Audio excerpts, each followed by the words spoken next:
हमेशा की तरह मैं आज भी फुटपाथ और मंदिर के बाहर बैठे भिखारियों की मुफ्त स्वास्थ्य जांच में व्यस्त था। स्वास्थ्य जांच और फिर मुफ्त मिलने वाली दवाओं के लिए सभी लोग भीड़ लगाए लाइन में खड़े थे। अनजाने में मेरा ध्यान एक बुजुर्ग की तरफ गया जो करीब ही एक पत्थर पर बैठे हुए थे। सीधी नाक, घुंघराले बाल, निस्तेज आंखें, जिस्म पर सादे लेकिन साफ सुथरे कपड़े। कुछ देर तक उन्हें देखने के बाद मुझे यकीन हो गया कि वो भिखारी नहीं हैं। उनका दायां पैर टखने के पास से कटा हुआ था और करीब ही उनकी बैसाखी रखी थी। फिर मैंने देखा कि आते जाते लोग उन्हें भी कुछ दे रहे थे और वे लेकर रख लेते थे।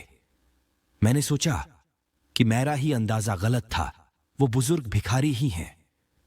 उत्सुकतावश मैं उनकी तरफ बढ़ा तो कुछ लोगों ने मुझे आवाज लगाई, उसके करीब न जाएं डॉक्टर साहब, वो बूढ़ा तो पागल है। लेकिन मैं उन आवाजों को नजरअंदाज करता हुआ उनके पास गया। सोचा कि जैसे दूसरों के सामने वे अपना हाथ फैला रहे थे वैसे ही मेरे सामने भी हाथ करेंगे, लेकिन मेरा अंदाजा फिर चूक गया। उन्होंने मेरे सामने हाथ नहीं फैलाया। मैं उनसे बोला, बाबा आपको भी कोई शारीरिक परेशानी है क्या? मेरे पूछने पर वे अपनी उस बैसाखी के सहारे धीरे से उठते हुए बोले, good afternoon doctor, think may have some eye problem in my right eye asterisk। इतनी बढ़िया अंग्रेजी सुन मैं दंग रह गया। फिर मैंने उनकी आंखें देखीं। पका हुआ मोतियाबिंद था उनकी आंखों में। मैंने कहा, मोतियाबिंद है बाबा, ऑपरेशन करना होगा। बुजुर्ग बोले, ओह cataract, had a cataract operation in 2016 for my left eye in Roshni hospital. मैंने पूछा, बाबा आप यहां क्या कर रहे हैं? बुजुर्ग बोले, मैं तो यहां रोज ही 2 घंटे भीख मांगता हूं। अच्छा ठीक है, लेकिन क्यों बाबा? मुझे तो लगता है आप बहुत पढ़े लिखे हैं। बुजुर्ग हंसे और हंसते हुए ही बोले, पढ़े लिखे? मैंने कहा, आप मेरा मजाक उड़ा रहे हैं। बाबा बोले, oh no doctor, why would I? Sorry if I hurt you. मैं बोला, हर्ट की बात नहीं है बाबा, लेकिन मेरी कुछ समझ में नहीं आ रहा है। बुजुर्ग, समझ कर भी क्या करोगे डॉक्टर? अच्छा ओके, चलो हम उधर बैठते हैं, वरना लोग तुम्हें भी पागल हो कहेंगे। और फिर बुजुर्ग हंसने लगे। करीब ही एक वीरान चाय की टपरी थी।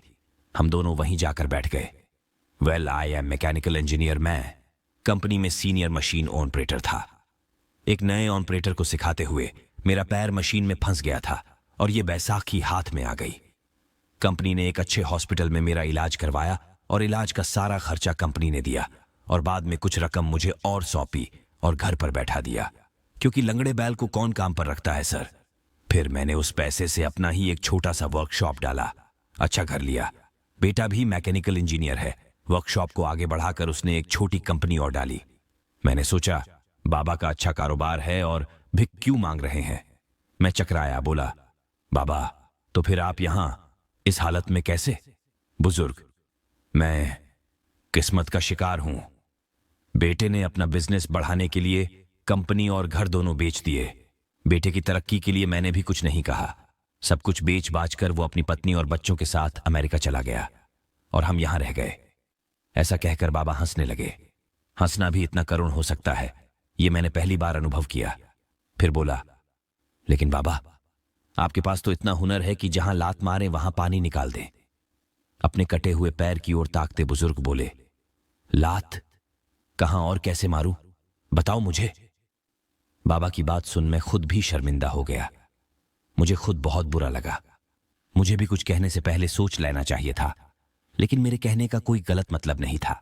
प्रत्यक्षतः मैं बोला, मेरे कहने का मतलब है बाबा आज भी आपको कोई भी नौकरी दे देगा, क्योंकि अपने काम के क्षेत्र में आपको इतने सालों का अनुभव जो है। बुजुर्ग, यस डॉक्टर, और इसी वजह से मैं एक वर्कशॉप में काम करता हूं। 8,000 रुपए तनख्वाह मिलती है मुझे। मेरी तो कुछ समझ ही नहीं आ रहा था। बाबा की जिंदगी में दुखों की कोई कमी नहीं थी। कहानी मेरे कुछ समझ नहीं आ रही थी। मैं बोला, तो फिर आप यहां क्यों? बुजुर्ग, डॉक्टर, बेटे के जाने के बाद मैंने एक चौल में एक टीन की छत वाला घर किराए पर लिया। वहां मैं और मेरी पत्नी रहते हैं।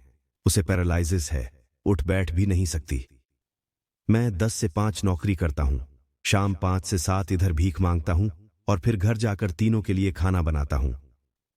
आश्चर्य से मैंने पूछा, बाबा अभी तो आपने बताया कि घर में आप और आपकी पत्नी हैं, फिर ऐसा क्यों कहा कि तीनों के लिए खाना बनाते हो? बुजुर्ग: डॉक्टर, मेरे बचपन में ही मेरी मां का स्वर्गवास हो गया था।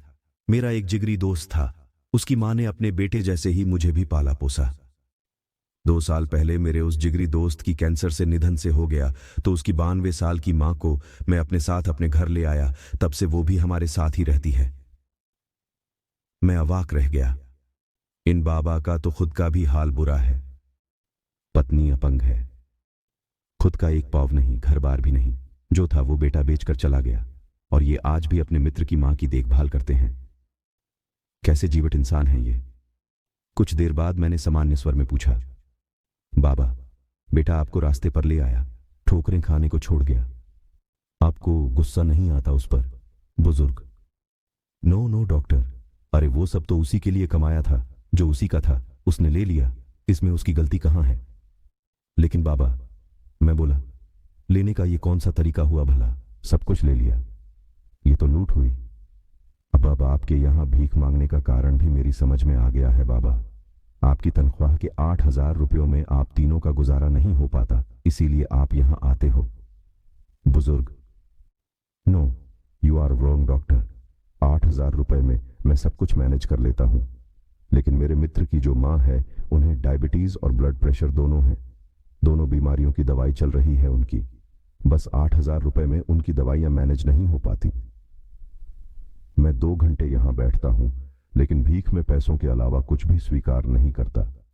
मेडिकल स्टोर वाला उनकी महीने भर की दवाएं मुझे उधार दे देता है, और यहां 2 घंटों में जो भी पैसे मुझे मिलते हैं वो मैं रोज मेडिकल स्टोर वाले को दे देता हूं।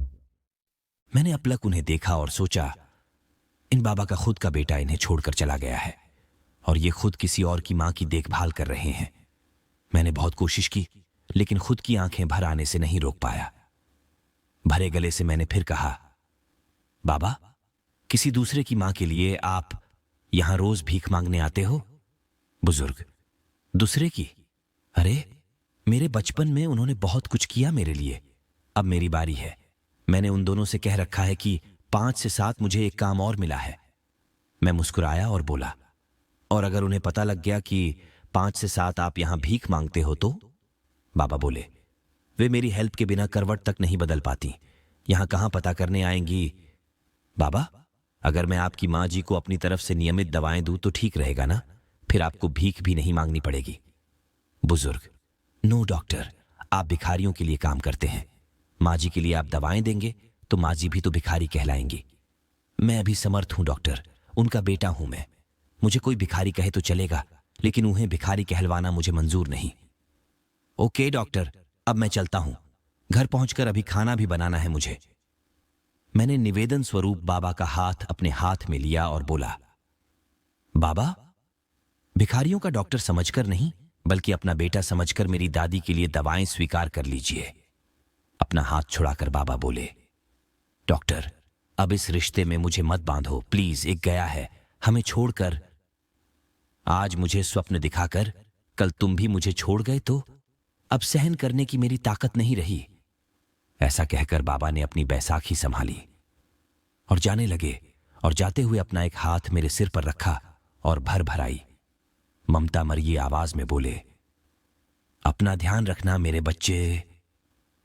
शब्दों से तो उन्होंने मेरे द्वारा पेश किए गए रिश्ते को ठुकरा दिया था, लेकिन मेरे सिर पर रखे उनके हाथ के गर्म स्पर्श ने मुझे बताया कि मन से उन्होंने इस रिश्ते को स्वीकारा था। उस पागल कहे जाने वाले मनुष्य के पीठ फेरते ही मेरे हाथ अपने आप प्रणाम की मुद्रा में उनके लिए जुड़ गए।